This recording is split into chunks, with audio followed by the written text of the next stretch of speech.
Is it going to be all 4 screens the whole time, though? So the people that are watching us on one format is going to see the large wide one, and then the people who are watching the live on mobile will see the other one. Says we are live, but I don't see us on It anything just yet. depends on the format because it's a newer thing from YouTube. I think it's Um, pretty cool though. yeah, right now it's only showing the smaller one, not the side by side.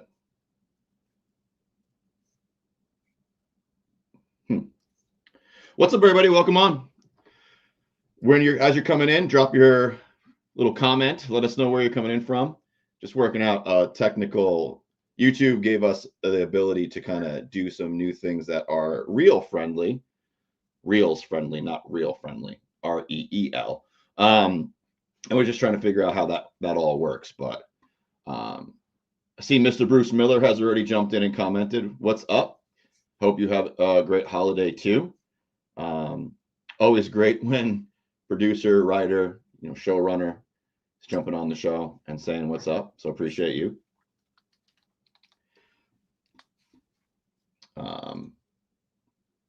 Hope Santa brings you both new beard trimmers. Appreciate that. Really, all we asked for Santa for this year for Christmas was a little early access of Testaments so that we can get our videos out even sooner for you guys. But appreciate you jumping on, dude. Always. But as everyone else is coming in, just say what's up in the comments. Let us know where you're coming in from. Say what's up.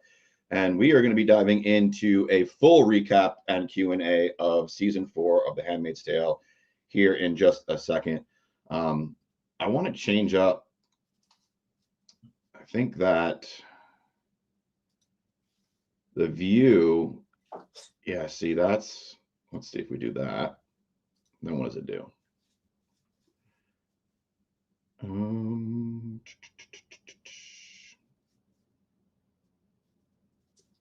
Hey. We support. The bell is on. See, Bruce, it's not just us. I'm just like, for some reason on YouTube itself, our screens are like this big, but on StreamYard that we're on, we're like full size. So I'm not really sure what's going on with that or why it looks so weird. But I'm trying to get it to fix. Oh well, I'm just gonna run it like this. I'm not gonna waste any more of your time. It looks like we're just gonna have really small boxes on this video. Yeah, at least it'd be easier for mobile viewing. Yeah. Yes. All right. So, what's your guys' favorite part of this whole season? I was reading the comments because always appreciate everyone chiming in. But other than these live videos, that's really where we get to hear from you. And one of the comments that was well received was that season 4's finale is one of the favorite finales of this entire series. Oh, does anybody else agree with that? Was the finale your favorite part? Obviously, big things happen in the finale of season 4. A big villain that we've dealt with for 4 seasons gets his just desserts in a very poetic way. Almost a piece of what is it? Taste of his own medicine was the phrase I was looking for. As someone who helped build those laws and build those punishments, and then have one of those punishments actually be the way he goes out. Pretty poetic. So I gotta ask, would it still be the favorite episode for the finale if Fred did not pass the way he did? I'm trying not to get in trouble for the live stuff that we say. Well, you could say stuff like that. What I wanted to know, because when you asked that question, my mind went to, well, then what would the episode, like, how else would it go? So, like, what would the alternative be? So if Fred didn't go out in the poetic way that he did, what is our alternative? Like, what would be the alternative to that? That he was just captured by Gilead, awaiting trial kind of thing, I guess, would be the only natural alternative to how they could have done it. Yeah. Okay. All right, the comments are definitely blowing up now. Appreciate you guys in engaging with us. Let's go. Favorite finale. Bruce says he can't play favorites. We'll see. We'll still be here talking about the show, but it would be cool to get it out a little bit earlier. That's all.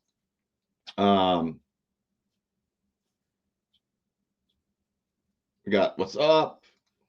One of my favorite moments was June confronting Serena. Yeah, that was cool too.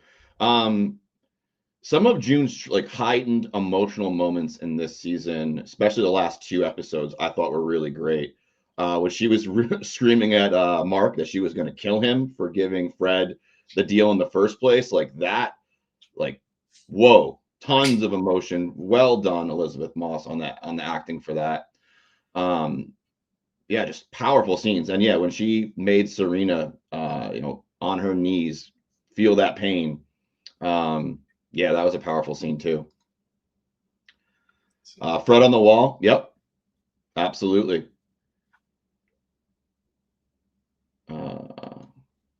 Oh, hey, Crystal. Switching up the username. All good. Appreciate the heads up. Let's see. Are you guys sad that we're entering the last season that we're doing for the original 6? Not really sure what you meant by this one, Isabella. Hello, what are you watching? Got the side eye when I rewinded it. I think maybe the comments are coming in so fast now that I'm losing like track of where we were. Yeah. I thought Fred's ending was poetic. I would agree. Poetic is the word I've been using for that finale. We're not big on celebrating death, but in this fictional world, it was a very poetic end to that villain. Fred getting what he deserved was bittersweet. I love that June got her justice, but hated that he had to. Yeah, absolutely. It definitely, right, for her to take a life takes from her, right? Anybody who does, that's just part of taking another life, right? It weighs on you. But I think ultimately the cathartic release that June will have from that will last a little, at least through the rest of the seasons we have, and the trauma of dealing with the taking of the life and the nightmares and the things that may come from that later on down the road. It could be something that we hear about in Testaments. Could be something that Hannah reflects on her mom having to deal with when we hear about it in Testaments. With all the veterans that we work with and that we, have the great honor of helping in these last 10 years, it doesn't always happen right away. It can be years later that this stuff starts to resurface. Even seemingly when you think you're all good too, it may show up just randomly for you to deal with. But by that point, you should already have your tools and coping mechanisms in order to keep it at bay or get rid of it again. Yeah. Little inside information from Bruce here. He said, when we scouted that location in the woods for the chase, etc., there was maybe 4 feet of snow. We planned the whole thing to be shot in the snow with overhead cable cams. But when we got there, all the snow was melted. It was gone. That's funny. Thanks for the insight. A little behind the scenes stuff. If you didn't watch, that's cool. Nothing like a well-documented plan to completely go off the rails when it's finally time. Yeah. We haven't heard that happen before. I agree. Fred's poetic justice is what made this finale my favorite. I prefer his life be taken by June rather than being put in Gilead's hands. I agree. I have a feeling, though, so if we were to indulge Liam's question and go into an alternate ending for season 4 where Fred was captured by taken back by Gilead, I don't think they'd kill him. I do. I think that's so here's where I'm at. One, they are spiteful, evil people who could use that as set you as an example, right? So they'd kill him and make it an example. The other thing that I'm thinking is that he is so, as we've seen him in the season, he's been so pivotal to having Gilead function and work that maybe they keep him because he's so well versed writing laws and getting these things done that they keep him. But again, poetic the way it did happen. I just wanted to kind of indulge and not just pass over that question of yours. The main reason I was asking that question for the alternate ending for this season was strictly because I want to figure out whether it was just Fred's death that made it everyone's favorite, or if there was some other element. That's essentially why I asked it. But I do think that if Fred was captured back in Gilead, this is not going to be some little slap on the wrist because of like Putnam with the infidelity or any stupid little thing. This is treason. Yeah. And if they invite him to be forgiven, then that sets everyone else up for, well, as long as I do a good job, I can be a dipshit. Yeah. My mind went to both places as well. Setting the example would be something that Gilead would definitely do. Looking forward to Testaments. Well, I think we all are at this point now. Ooh, here's a better one. They cut out his tongue instead. He is a silver-tongued bastard, but he can still write and get the job done. Yeah. I mean, he got his poetic end. Yeah. Be some changes made, which will keep this series interesting. Only 10 more episodes to enjoy together, but looking forward to going into Testaments. Yeah, it's crazy how fast we buzzed through those 4 seasons. I feel like we just finished season 6 together, and now we're like almost done with the entire series. So, yeah, 10 more episodes to go. It went by quick. Yeah, I thought that was a really powerful scene. I would agree with you, Bruce. That kiss and then Fred's reaction to that kiss. My initial thought was, why is he so shocked? But again, the amazing community here and their comments on that video made me see that, yeah, he knew that, Nicole was not his kid and that it was Nick and June's, but he didn't know that they had been carrying on that relationship continuously, and that they actually maybe had a little bit of actual love for each other. I think that part was what truly surprised Fred. Thank you so much for the audience for enlightening me on this. Because I think he, in his narcissism, in his delusion, he actually thought that June might love him. And then in his face, his last moments, realizes, oh, wait, it was the driver, someone that he thought was below him the whole time, that she actually chose over him. So that was kind of cool. Very cool. I thought it was interesting, though, when Fred was being escorted across and he saw Nick for the first time. How many times did that man use the word son to plead to his emotions? Yeah.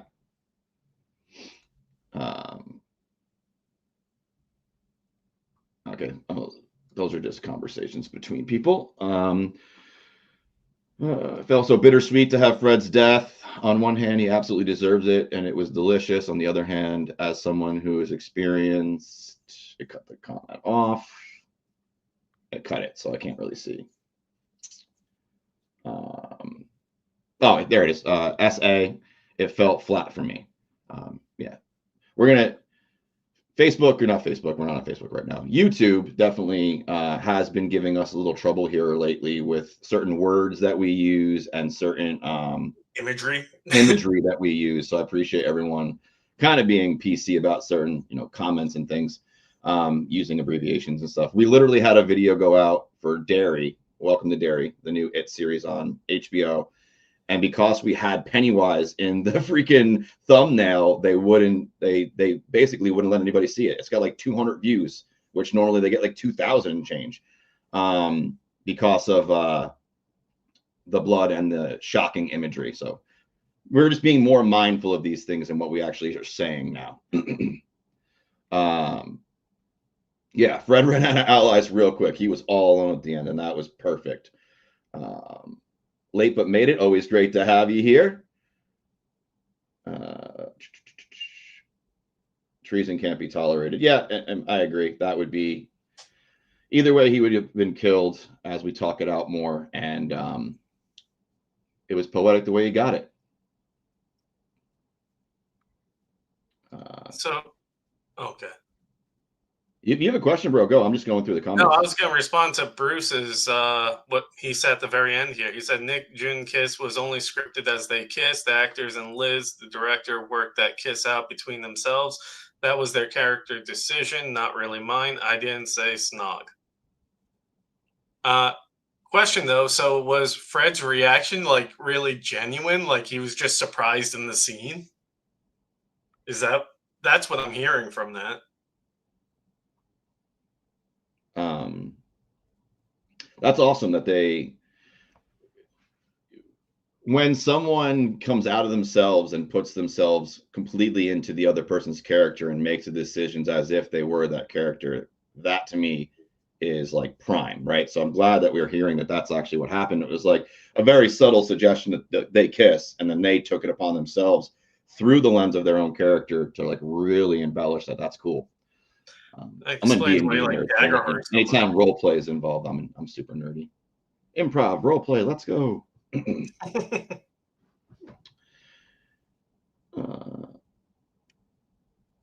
Yeah.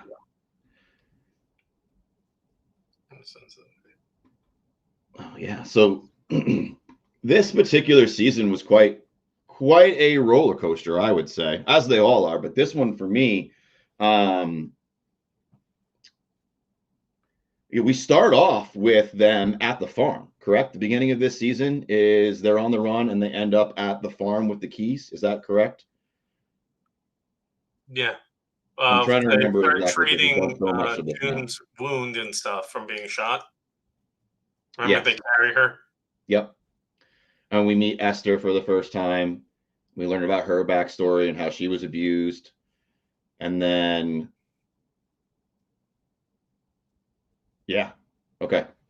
So they're on the run. June gets captured by Nick, but they escape again. That's when they lose Brianna and what was her name? Drawing a blank. For who? Alma. That's what. Alma and Brianna. And her and Janine go on the run, end up in Chicago. Janine gets left in Chicago. June goes to Canada, meets up with Nicole. We deal with all of the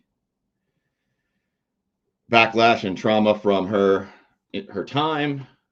Alma, yes, thank you. And then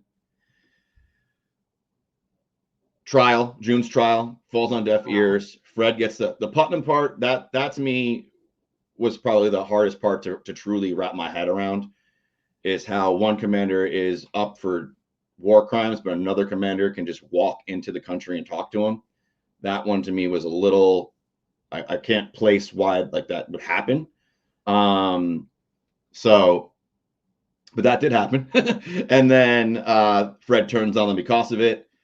And June loses her mind basically because Fred's about to get a deal. And June throws her master plan into effect, right? To get Nick and Lawrence and everyone involved to ultimately get Fred into the woods and get her just desserts. So that was really awesome. With backing Trullo into a corner to get that to happen. Yeah, and I'm just very, very briefly giving everybody on the call like a rundown of all the topics that we can touch into and talk about. If I miss something that you want to bring up, or that there's something specific you want to talk about, that's what we're doing here today. I just wanted to give us a quick run through of season 4 highlight points, what really happened in the overarching story, so that we can dive into them a little bit more deeper. Alma was one of my favorite characters too. She was one of my favorite handmaids. She introduced us to Mayday. She was already quite a badass. She kind of, yeah, I mean, she was great. Brianna was a little bit more quiet, but also significant for like the core group of handmaids that we saw like rebelling and going against Gilead. But obviously, for those of you who are tuning in for the first time, but Janine is a fan favorite here on our show. She's like one of our favorite handmaids for sure. That typo's perfect placement. What's up? I said the typo was perfect placement.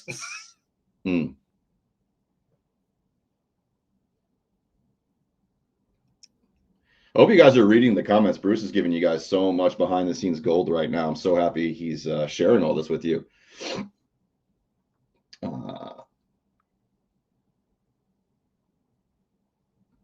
Yeah, this is a powerful question. Let's address it. How do you feel about Luke finding June with Nicole after coming back from the woods at the end of season 4, covered in blood, actually getting blood onto Nicole as she holds her?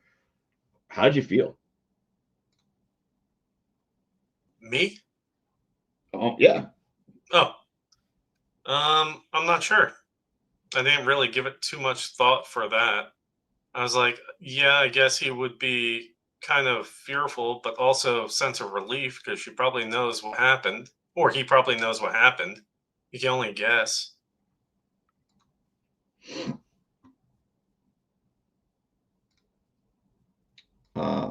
I was torn. I mean, my heart broke slightly, I should say, for Luke. Right, here's the guy who finally got his wife back, has got enough information now that he can start making moves to get Hannah, is trying to do everything he can to hold this life together, and his wife goes off and murders someone, and then comes back home covered in that blood, kind of like unapologetically just, I don't know the right word to use, but what I would say is that my heart broke for Luke in that moment. I'm glad that June got to take Fred out. I am, but when we cut to that type of scene and we really do see like a baby with blood on it, right? Like, and Luke walking in, and it's just like, oh, that's heavy. So that's really where I was. I was a little bit heartbroken for him. Can't really relate to that as easily, not having kids. So to me, it's just still fantasy in the brain. So I can't really freak out would be a good emotion. Well, I really appreciate those kind words. We really enjoy talking about entertainment. It's something that we are very passionate about and just did because we wanted to start a hobby, and now we're almost at 50,000 subscribers. So really grateful that people like yourself tune in and enjoy it. So thank you.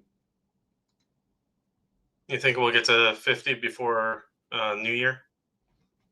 That is my hope and my dream. But again, it is what it is, right?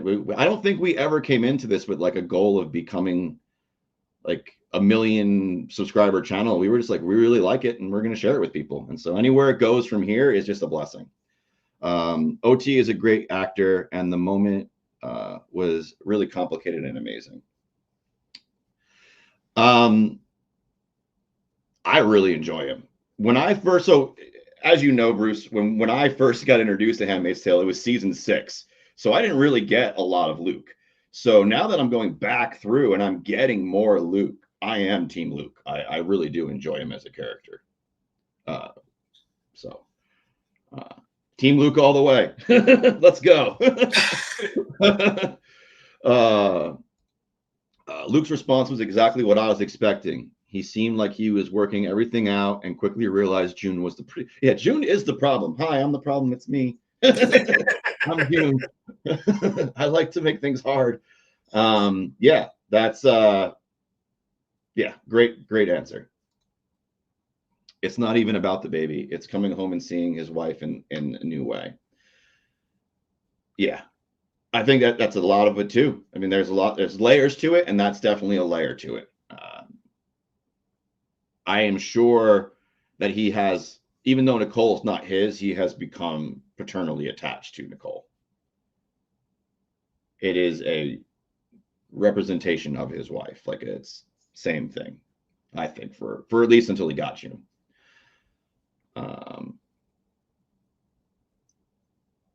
I feel like because I spend so much time reading your comments that normally I talk a lot and I talk fast, and there's a lot of dead air because I'm reading comments. It's so hard seeing someone being traumatized and dealing with it mentally in a close to real time as in entertainment makes possible. This is how shows us fascinating the brain aspect. Yes. Yes, I would say, although not Nick technically is the biological father, Luke definitely has taken that role of dad on.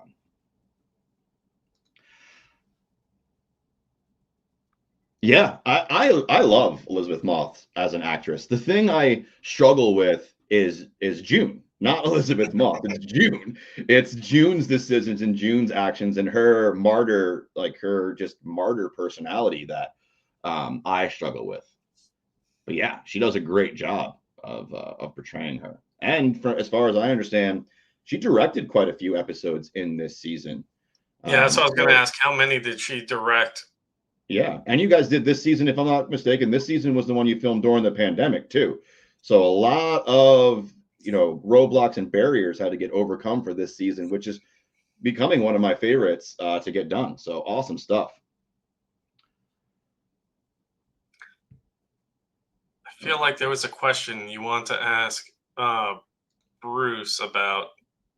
Yeah, I lost it too because I had a question for Bruce in the comments from Isabella, who is one of our great audience members who's been with us for quite a while. I think the very first live we ever did, Isabella was the winner of the prize at the end, if I remember correctly.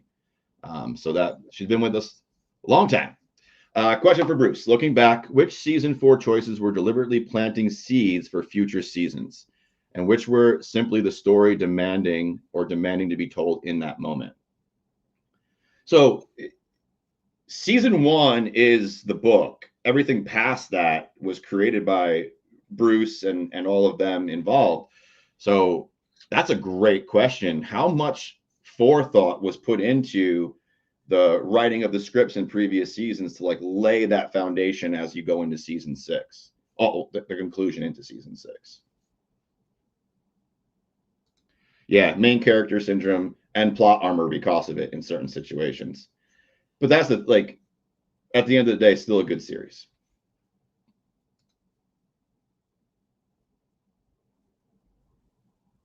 All right.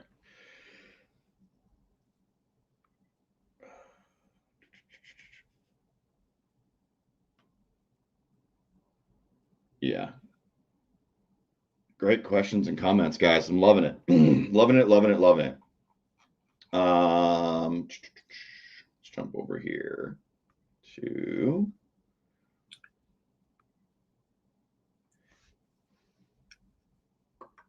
slightly off.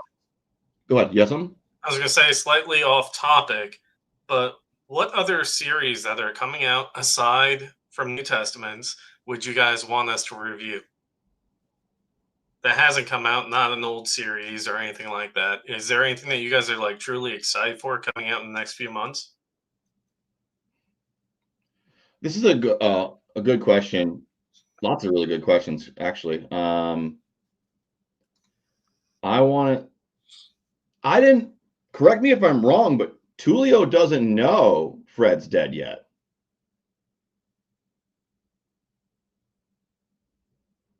Right? I don't remember seeing that scene.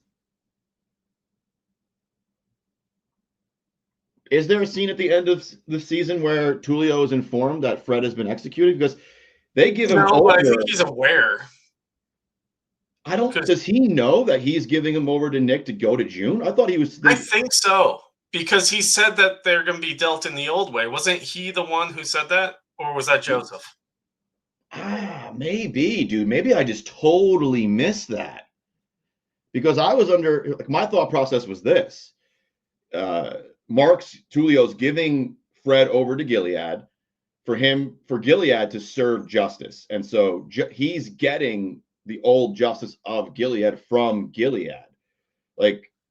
I did not pick up, or maybe I did not pick it up at all that he was directly complacent, aware of what was going on and turning him over for execution by June. I thought that was something that Nick and Lawrence worked out behind the scenes on the Gilead side. So that's interesting. I was of a different belief. That's why I think he was aware of it, because I'm pretty sure he's the one who hinted towards the old justice, which gave us the hint of what was coming. Mm.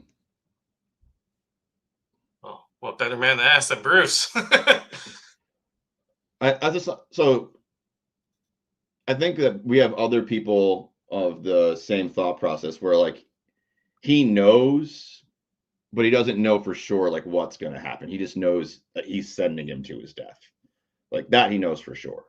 But not that, Nick's going to turn him over to June. But of course, yeah, Bruce could be the best source of that answer. I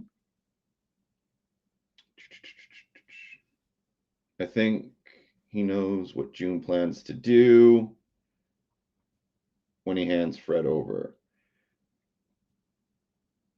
So this is where I'm like I would like to know more, because does he? I don't think that Tulio directly knows that June's involved. She's the one who set everything up. Behind the scenes. Twist his arm in the diner too. He should Right, have but seen it. He's a spy.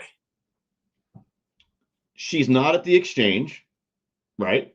Mm-hmm.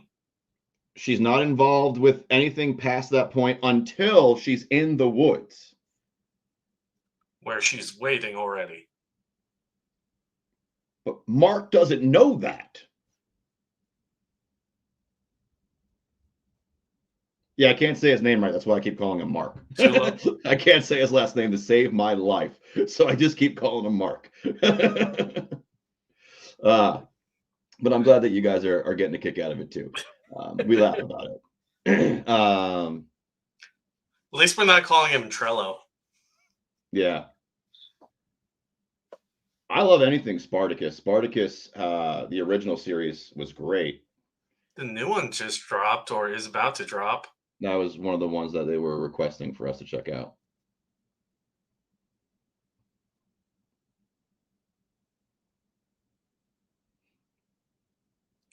I like the original Spartacus ones. Pretty sure that actor died after like season 1 or 2, I think, and was replaced. Was Okay. it Stars? We got a direct answer from Bruce. He thinks that Mark knows he's giving Fred over to people that may give Fred to June.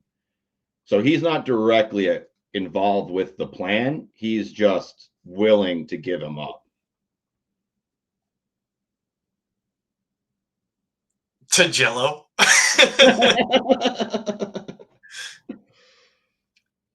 Yeah, that's funny. Yeah, we never claim to be able to say these things right. 2LO. 2LO is how it's pronounced when spelt out. Thank you very much. 2LO. Mark is what I'll just continue to call him for one more season.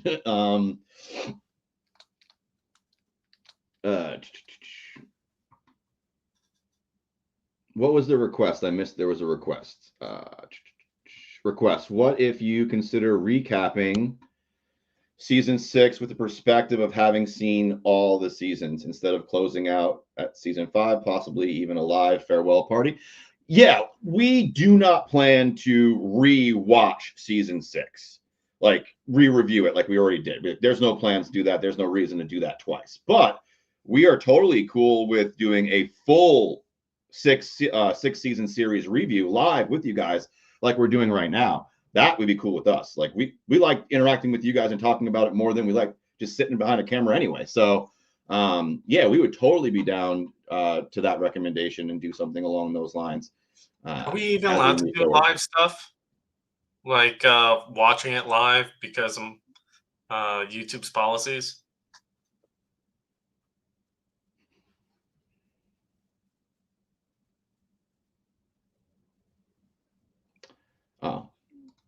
Of course.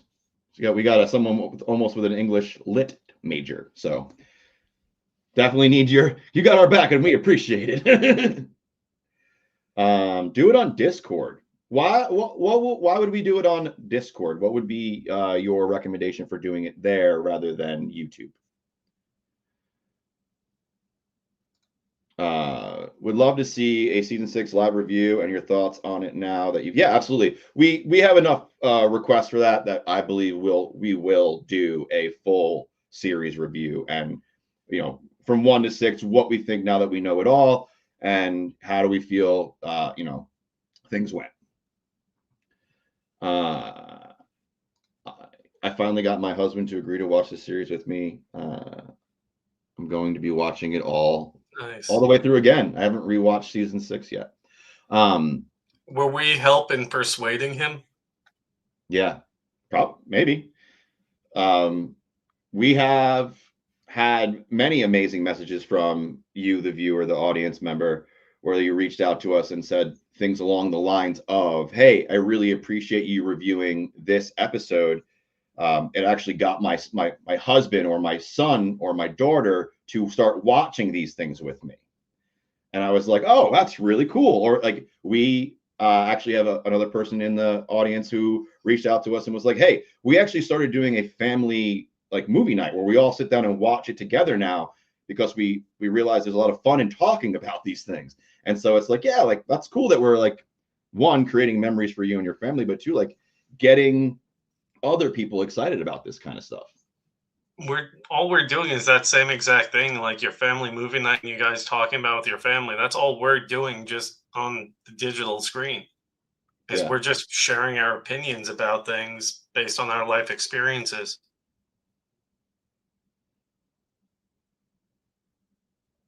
And Handmaid's Tale for a family movie night. Yeah, that part maybe. Depends Yeah, on how old the it kids are, wasn't I guess. Handmaid's Tale that we got that message from. It was one of our fantasy sci-fi shows that we were reviewing, but yeah, that would be interesting. Come on, kids, we need to watch this. This is actually one of the ones that my wife was going to start watching it with me when I first started, but because of the pace and the cadence in which we watch them, and the fact that I watch them at like 4 in the morning while my kids are sleeping, it just didn't work out, because I wouldn't be able to have her there every time, and I need to get these in so I can talk about them. But we have our other shows that we watch, but we don't. It's hard. A lot of the stuff that we watch is like Netflix or Apple TV, because Netflix is hard to review because they drop so much so quickly. It's it's hard to do that.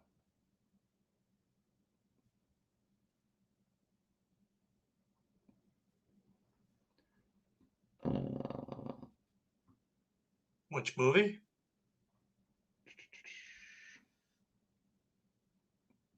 Follow on the movie to bridge Handmaid's, a movie that bridges Handmaid's Oh, to Testaments. okay.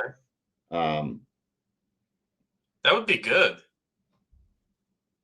I was curious about that. Yeah. Also glad your husband's Just home. don't do what Serenity did and kill off all the favorites. I am pretty sure that they have enough wherewithal. They were not planning on doing any more of that show. I know, but I do love Joss Whedon. So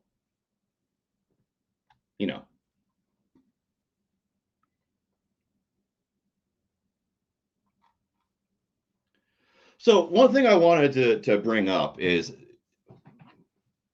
I love villains, right? For me, the idea of the stories that have, like, every story's already been told and they're just being retold in different fashions, right? So for me, a hero, there's like only so many types of heroes that we can have. And that's how I personally feel. But villains are way, like, the broad spectrum of a villain and the complexities and the layers that go into them, to me, are much more appealing as far as character growth. And so when we come into this, some of my favorite characters are the villains, like Lawrence, hands down, one of my favorite characters. Aunt Lydia, one of my favorite characters. And the reason I bring all this up is because season 4 for Aunt Lydia, I think, was a phenomenal season of growth. And I wanted to kind of hear from you, the audience. What are your thoughts on the villains of this series? Also, specifically, how do you feel about Aunt Lydia growth? Oh, 100% Aunt Lydia's a villain, Bruce. 100%.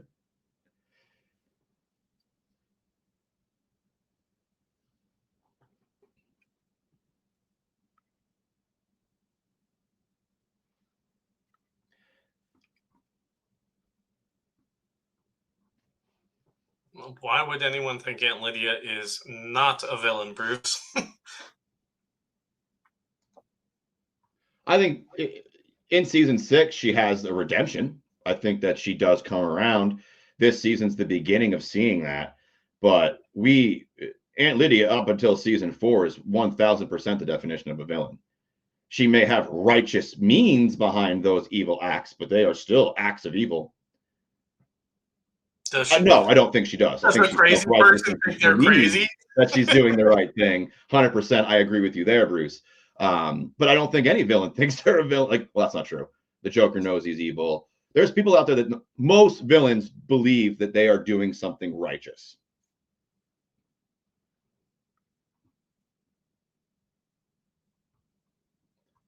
I would agree with you, Black, that she starts off as a villain for me, 100%. But by the time you get her in season 6, she's arced into an anti-hero for sure. And again, the reason I love season 4 right now is because of how much you get to start seeing the cracks in her armor and the growth that she starts to have. That's a great comparison. I love that.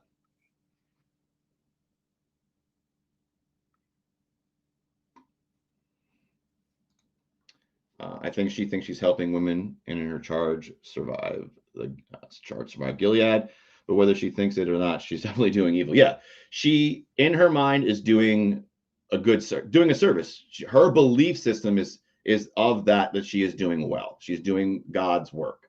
She's doing the greater good.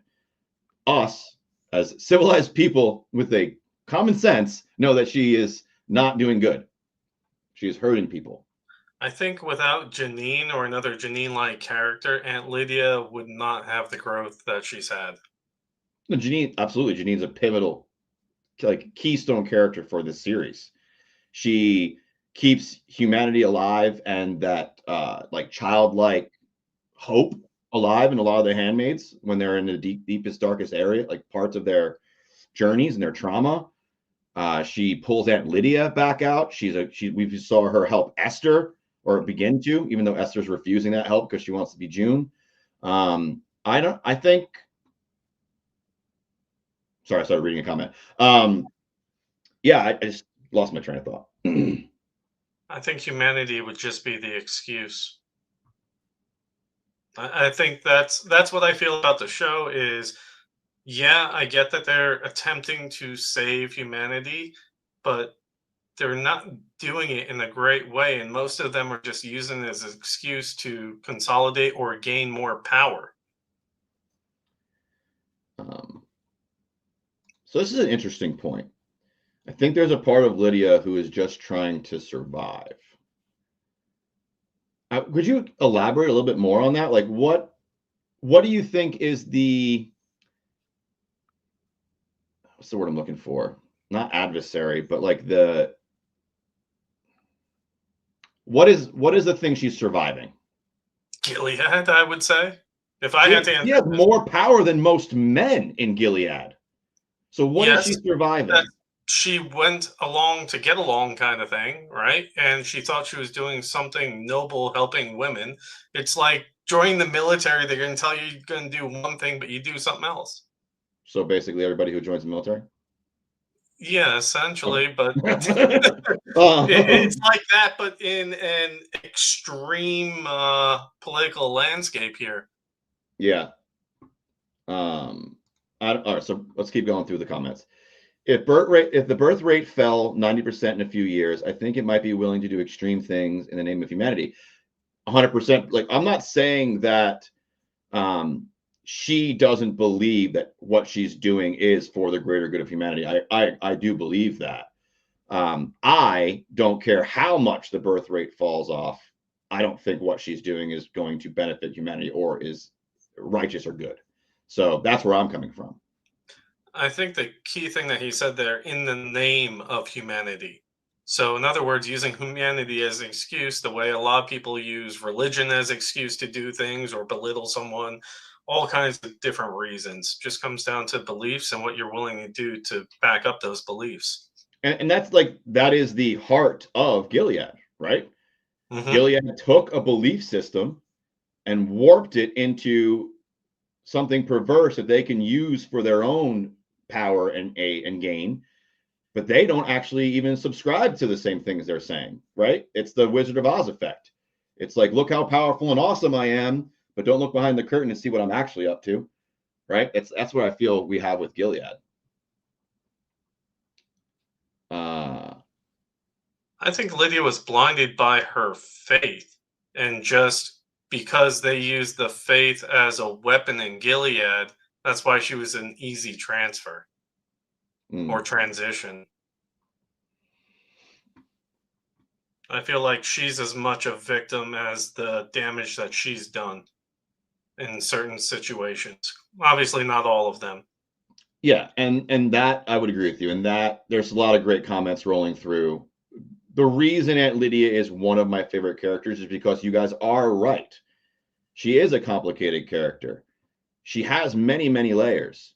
I believe that her belief system allows her to act out these atrocities in what she believes is the greater good, for the benefit of others, for the aid of the women under her care. But I also think that there's many people in the chat are right. There are so many different layers to this. The one thing I would say is that we saw a flashback of Lydia before Gilead, and she was already a very religious person, and we already saw that she was willing to enact not violence but pain onto others because she felt she was wronged. So I don't know if she wasn't necessarily already a true believer. I don't think she fully believes all the Gilead stuff because she sees behind the scenes and she sees how corrupt these men really are. But then there's also the side of that where what she's doing is the only, because Liam mentions what she's doing is the only way for these women to really survive, and she's helping them. And so I think that's also a layer to it too. A couple of compliments for Bruce. Yeah. Serena, I'm starting to lose my like for. Season 6 Serena I enjoy. Season 4 Serena was no good for me. I guess since we're gonna go through and watch season 6 again, you'll finally understand the debate we were having throughout season 6, where we're talking about, does Serena deserve redemption? You're finally gonna have all the information to know what we were talking about there. Yeah.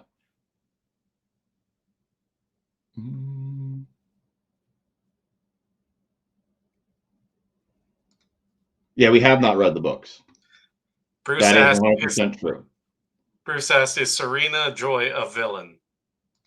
I said, you're poking the bear with that one.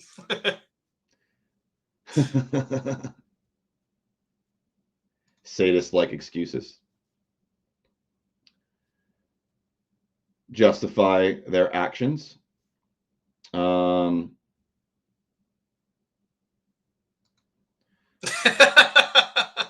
Poking the bear is my full-time job. Love it. I think Lydia believed in the idea and concept of Gilead, but after Janine softened her, she is having an internal struggle with. Absolutely, yeah, that we can see play out over the last 4 seasons on camera. Her original belief and sternness in what she did has softened greatly to season 4, and Janine was the catalyst for that. Liam mentioned it first, and everyone in the comments, and absolutely, you guys are on track. I agree. Thank you so much for watching with such care. Yeah, you've built an amazing fan base, Bruce. We just recently got to start hanging out with them here in this last year, but they've existed for a long time, and they are absolutely amazing, and they care. They will.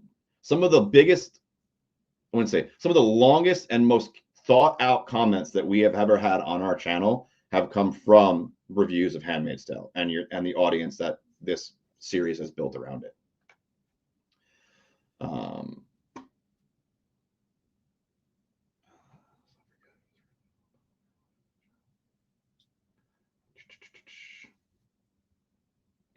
Yeah.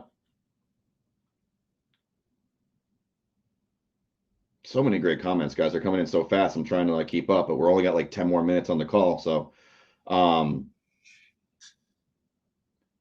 let me see if I can grab some that aren't just us talking back and forth. Here we go. We got something here. Serena Joy and Putnam played their characters so well. I wouldn't follow them on IG for the longest time. I'm so angry with them. This is such a great point. When a actor can portray a role so well that you are actually mad at that fictional person. Like, I don't want to talk to them. I think Joffrey from Game of Thrones is my favorite example of this. I go back to it all the time. He literally just started acting again last year because of all the hate he received from Joffrey 10 years ago, right? It's crazy. But what he's doing now with Netflix and stuff, I'm glad he's back acting because he's phenomenal. When I first saw the actress who played Serena Joy, the first time I think I've ever seen her was in the show Chuck, I think it was. Isn't he like a secret agent or something? Something Yeah, special about he him? gets like I remember nanites that or show. something in him or something like that. He has powers. Yeah. This is so true. Serena Joyce is in a toxic relationship with herself. She so is. I love it. I kind of want to see her, I guess, link up with Tuello. Did I say it right this time? 2LO. Mm-hmm. Yeah.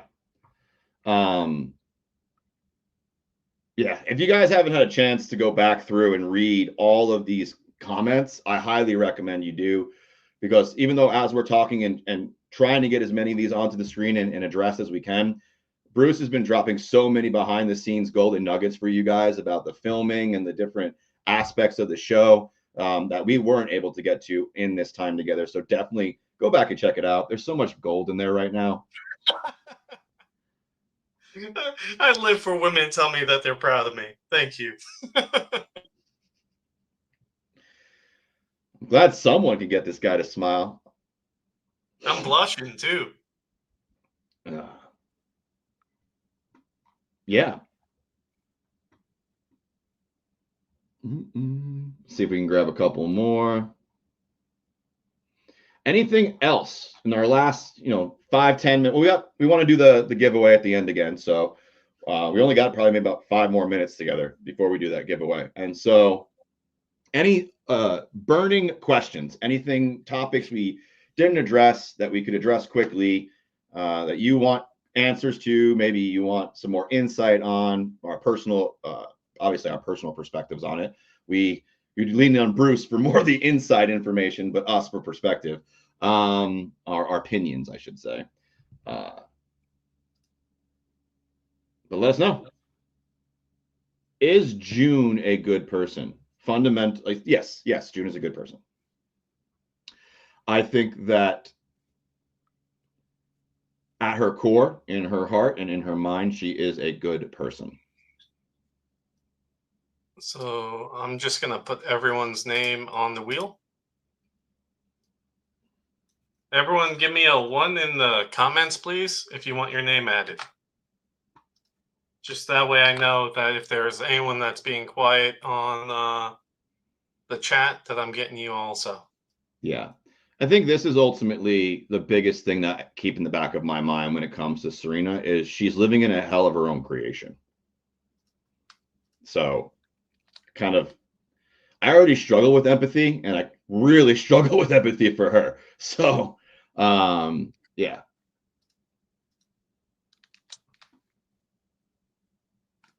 Yeah, I would agree with a lot of you guys who are commenting when it comes to June.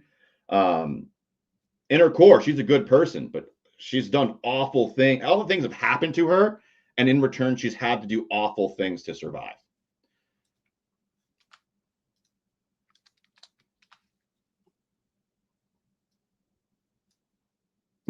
Yeah. But the road to hell is paved with good intentions. So her meaning well isn't always the best thing, right?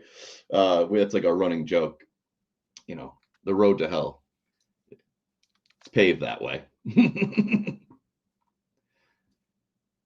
Don't worry, Bruce. I saw you comment a couple times, so made sure to get you down. Struggle with empathy. Such a nice way to put it. Yeah.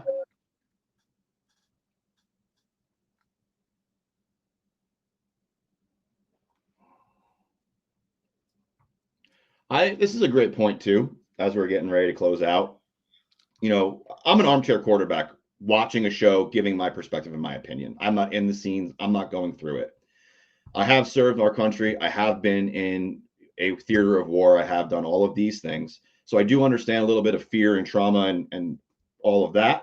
But I will say that if I were to be put into a situation personally where my family is at stake, then the actions that I would take would most likely be perceived by a majority of the people as evil.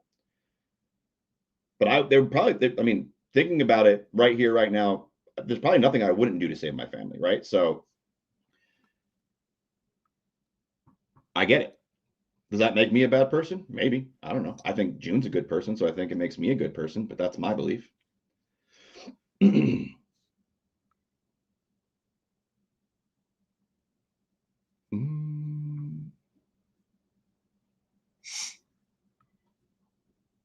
So many good answers.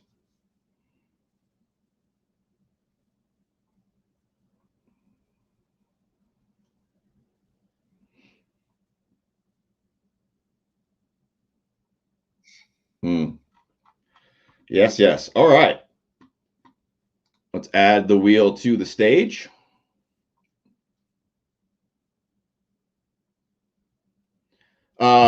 Just so everyone is aware.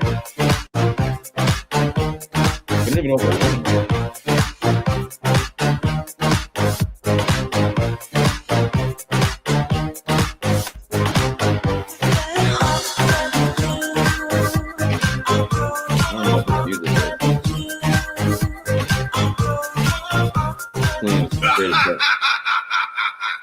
All right, Michelle, you are the winner. So the best way, sorry, I was reading comments again. All right, Michelle, you are the winner. Congratulations. The best way to claim your prize is to reach out to me either on Facebook or Instagram. Chris Celeste, just like it says right below my beautiful face right now in the corner there. You just reach out to me, either, again, Messenger, either one, Instagram or Facebook. I'll respond to either one. And I'll just have to get your address from you so I can send you a free copy of my book, Gently Unyielding. And you'll get that most likely before the holidays, because it'll ship right out. So just make sure that you reach out, and that way I can get your, I don't want you dropping your address here. We're going to do that in private so that you don't have to share with the world. And I will get that book out to you ASAP, directly from Amazon. Boom, right to you. Perfect. You already follow me on Instagram. Just shoot me a message there.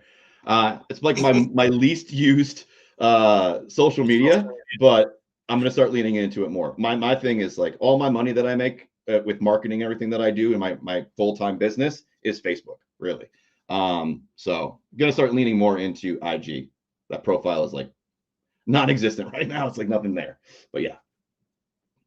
Appreciate each and every one of you. Thank you so much. This fan base makes watching these shows and talking about them and reviewing them and doing what we do so much fun. Big shout out to Bruce for being here the entire hour with us live and chatting about the show for season 4. Much appreciated. It's been kind of mind-blowing when you first commented on our very first video, and then being here with us and supporting us as we supported you the whole time. It's been great. And so I love that we've all been here to do this together. It's been awesome. Without further ado, though, time for me to head off to the gym. So appreciate you guys. Have a great rest of your week. And we will see you Tuesday for season 5, episode 1, as we close out the final season of Handmaid's Tale. And if you don't want to wait till then, you can always go back to the channel. We've got tons of playlists. We've got tons of things going on. Welcome to Dairy, Mighty 9. We got lots of stuff that we reviewed in the past and more to come. So you can always find tons of stuff to check out there. But this live is now over. We'll see you guys later. Peace.